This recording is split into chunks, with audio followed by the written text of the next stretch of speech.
That's it. All right, everybody, welcome back to our beautiful freshwater lake we call Lake Union. It's the Union Lake in between Lake Washington, which is located 2 miles to your east-hand side or to your left, and about 3 miles to your left-hand side or to your right-hand side is our beautiful Pacific Ocean. It's the Union Lake in between. This freshwater we are in right now comes from our beautiful Cascade Mountain range, and this is our snow runoff and our mountain water runoff that we're currently in right now. The lake is 34 feet deep, so it's a very shallow lake, and temperatures in the lake today are hovering about 56 degrees. Currently we have over 15,000 boats on our lake that we're going to be taking a look at, and out of all our boats, hi rich people! Woo! That boat's from Jamaica, take a look. Wow. So we get a lot of people, they go to Alaska for the summer, and then they go to the Canadian islands. Prince Louis Inlet, the Canadian side absolutely phenomenal this time of year. And right now with the hurricanes on the east coast, a lot of these big yachts are laying up here in Seattle so the weather improves a little bit. They'll then get an opening, they'll shoot right down the coast of the Panama Canal and go right back to the old Caribbean, simple and easy. So we always get these beautiful yachts all around the world. Over here is called the Catcher Processor. It's one of the largest fishing boats in our fleet. Just got back from Alaska after an amazing season. And what they do on this is they bring in a lot of seafood. They then process it down in the hull. That means they clean it, they season it, they'll bread it, they'll freeze it, package it. And when they pull back into port, usually Dutch Harbor, they load that onto airlines. Alaska Airlines has 5 planes that are nothing but refrigeration. And they'll fly that seafood all around the world to all your favorite Costco's. Anyway, they call it a Catcher Processor, the biggest boat in our fishing fleet. What's behind it are super cool. They're called a barge house. A barge house is an RV on the water. What does that mean? It literally is an RV on the water. These things are 17 feet wide.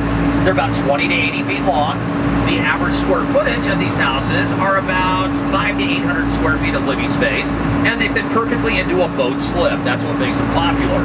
What makes them cool? They're boats. Take a look, everybody. They have motors on them. They have steering wheels on them, rudders and throttles. You can actually use your house as a boat. You kids, how cool would it be to do a cannonball out of your kitchen window? How cool would that be, huh? There's 2 kids about your age that live on that one. They're always pals surfing, having a good time on that one. Anyway, they're very cool in Seattle. They're very unique to Seattle. We have over 600 of them. And one like that on the end would sell for about $1.3 million on today's market. They're not cheap. Next thing we're going to look at is one of Seattle's favorite landmarks, which is now a park. It is called Gasworks Park today. 1906. It heated and lit all the lamps in Seattle. That's right, they used oil to use that. And this is the coal gasification plant where they made that lamp oil and heat oil. It heated and lit Seattle all the way up to 1956 for 50 years.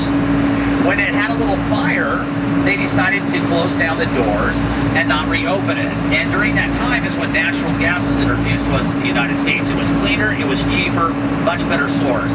And basically it shut down all these companies around the United States, which was about 1,300 at the time.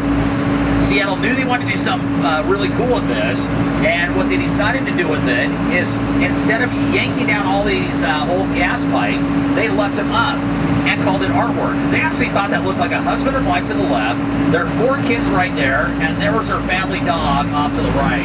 And that's what they actually thought it looked like. So basically they said, let's leave it for artwork, let's call it a Gasworks Park, and it's one of our favorite parks today. And we use it for everything. For outdoor movies, we have concerts, we have the 4th of July celebration. They film 10 Things I Hate About You there. They also film sequels on there, and it says we see anyway, a great part of our park. Yes, technically being rolled down passing gas. Brought to you by Del Taco. All right, so guys, we're going to sail over to our most famous houseboat. Any questions? All right, you guys are good.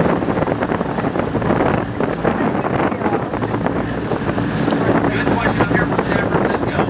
How do you get to the ocean? So I'll point it out when we come back into on the right-hand side, the bridge that we just went across.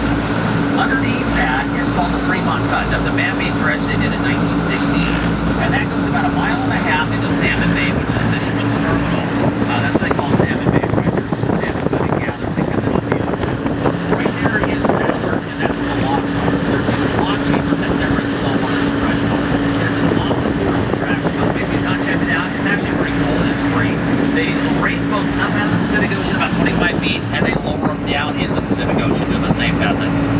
freshwater fed. And at the tail end of our salmon run right now, there's a lot of sea life out there eating the salmon. They love it. And a sea lion's favorite meal, they love just the head of the salmon. They don't eat the carcass, they just eat the head of the salmon, which I really like. And that's why fishermen don't like the sea lion. But luckily, our sea lions are protected with the fisheries. You can't see them. So we can only see a bunch of sea lions. That's a very we weighed in at, I think it was like 600 pounds.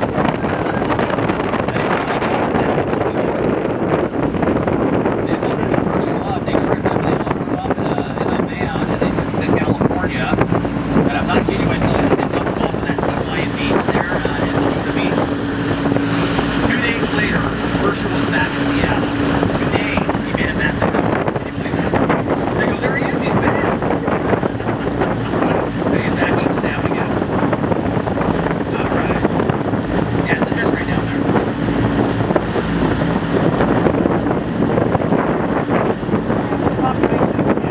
700,000. It's actually fairly small. It's supposed to triple in size in the next year and a half or so. That's what they're building all these condominiums and apartments and all that. It looks bigger than 700,000. Yeah.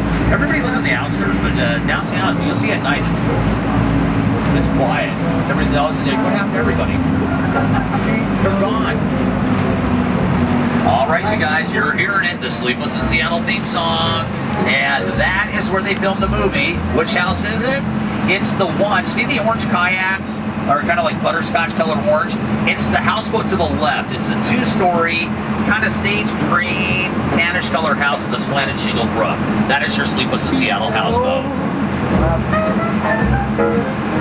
And unfortunately, they filmed that movie 26 years ago. Going on 27 years ago. Starring Tom Hanks in the original Meg Ryan.